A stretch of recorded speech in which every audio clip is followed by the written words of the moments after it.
नाही, सकारात्मक चर्चा निश्चितपणे महाविकास आघाडीची सुरू आहे आणि कुठलाही वाद किंवा कुठलाही विषय त्यामध्ये नाही आहे. निश्चितपणे आपल्याला 2-3 दिवसामध्ये महाविकास आघाडीचे उमेदवार, सीट वाटप या संदर्भातील आमचे वरिष्ठ नेते माहिती देतील. परंतु आपण निश्चिंत राहा, आमचं धोरण पक्का आहे की भाजपच्या विरोधात ही महाविकास आघाडी आहे आणि जो कारभार देशामध्ये आणि राज्यामध्ये आत्ता चालला आहे त्याच्या विरोधात सक्षम उमेदवार राज्यामध्ये उभं करणं आणि ते निवडून आणणं, ही तिन्ही पक्ष, वंचित आघाडी असेल, इतर बारके घटक पक्ष असतील, या सगळ्यांना घेऊन आम्ही करणार आहोत. कोल्हापुरातून शाहू महाराज यांची उमेदवारी जवळपास निश्चित मानली जाते महाविकास आघाडीकडून. संभाजीराजेंनी देखील तसे सुरुवात केली, ते स्वतः लढणार होते, मात्र मी आता वडिलांसाठी थांबणार आहे असं त्यांनी म्हटले. काय नेमकी? नाही, युवराज संभाजीराजेंचं मी मनापासून धन्यवाद पहिल्यांदा देतो की त्यांनी हा निर्णय त्या ठिकाणी घेतला आणि शेवटी घर म्हणून शेवटी त्यांची जबाबदारी, त्या जबाबदारीप्रमाणे त्यांनी निर्णय त्या ठिकाणी अत्यंत स्तुत्य अशा पद्धतीचा आहे. महाविकास आघाडी म्हणून मी सातत्यानं सांगत आलेलं आहे, काँग्रेसला ही सीट मिळावी.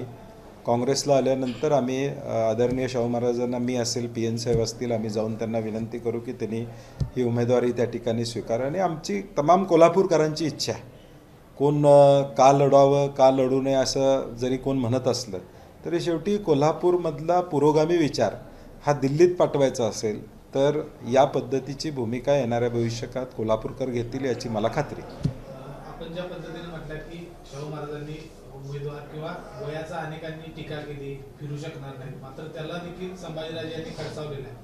शाहू महाराजांच्या वयाचा विचार करताय तर मोदींचा विचार वय किती आहे? नाही, मला वाटते आता वैयक्तिक टीका टिप्पणीची पातळी या ठिकाणी वेगळ्या पद्धतीनं लोक करताना दिसत आहेत. शाहू महाराजांच्या बद्दल अशी टीका टिप्पणी करणाऱ्यांना मला त्यांच्या बुद्धीची कीव येते की ते अशा पद्धतीची टीका टिप्पणी करतात आणि म्हणून त्यावर न जाता विचाराची लढाई आहे आणि विचारानं आम्ही लढणार आहोत की शाहू महाराजांनी समतेचा संदेश देशाला दिला.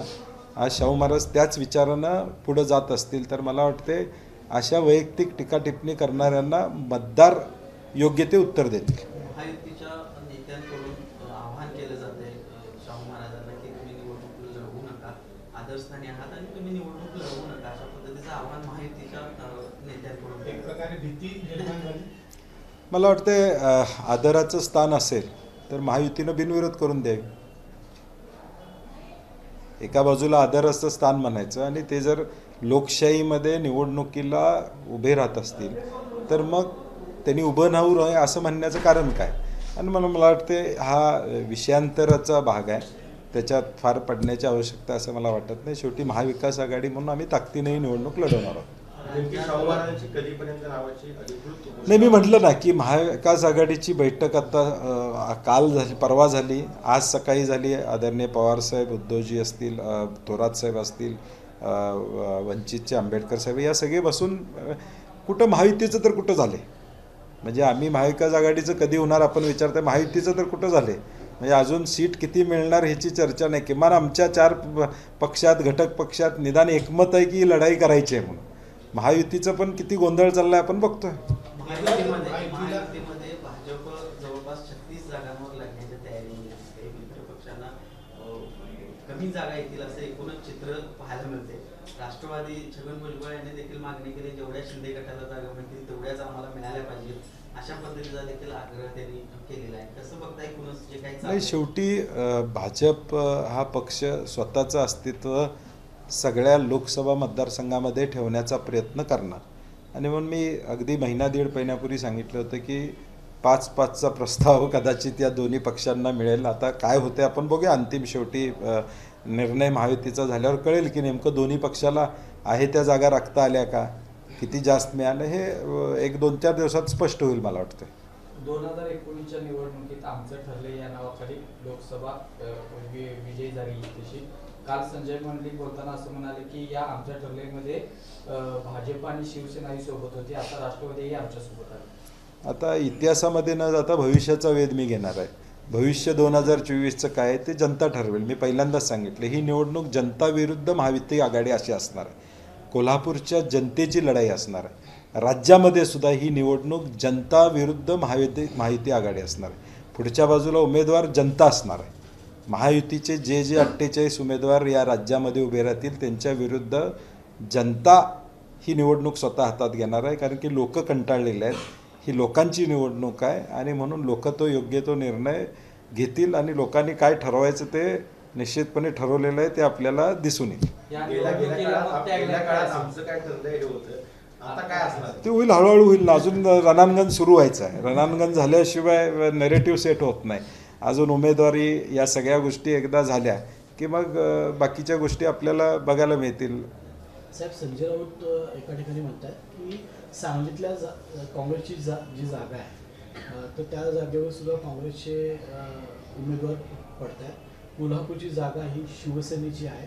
तर अशा वादग्रस्त किंवा ज्याच्यावर जास्त चर्चा होणाऱ्या अशा किती जागा पश्चिम महाराष्ट्रात? नाही, मला वाटतं प्रत्येक, मी मागच्याही देखील म्हणलं, प्रत्येक पक्षाची इच्छा असणार की माझ्याकडे जागा मिळावी. कोण स्वाभाविक आहे. शिवसेनेला वाटतं मला जागा मिळावी, राष्ट्रवादीला वाटते मला मिळावी, वंचित आघाडीला वाटतं मला मिळावी. शेवटी या चर्चाला पूर्णविराम मिळणार आहे, कारण की शेवटी लढाई आमची फिक्स आहे. आमची लढाई भाजपबरोबर आहे. त्यामुळं हे जरी आज आमच्या काँग्रेसलाही वाटते की आमकी एवढ्या जागा लढवायत, शेवटी ज्यावेळी एकत्र बसतील, निर्णय होईल, त्यावेळी तो निर्णय व्यवस्थित होईल आणि महाविकास आघाडी एकसंघपणे आपल्याला या लढाईमध्ये उतरलेली दिसेल.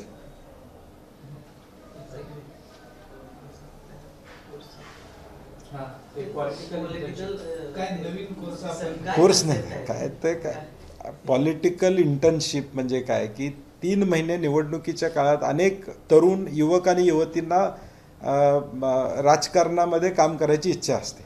फुल टाईम ते काम करू शकत नाहीत.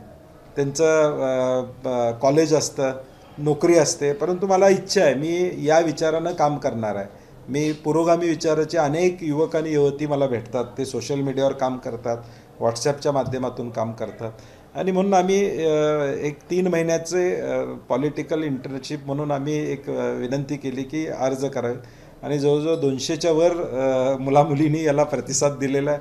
आता ते आम्ही स्क्रुटिनी करून त्या मुलांना अनुभव मिळेल.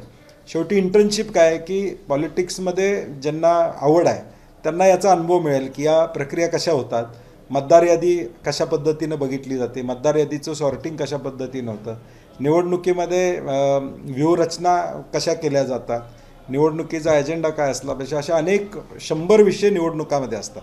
आणि म्हणून या युवक आणि युवतींना या इंटर्नशिपच्या माध्यमातून हे एक ज्ञान या निवडणुकीचं त्या ठिकाणी मिळायला मदत होणार. एबीपी माझा, उघडा डोळे बघा नीट.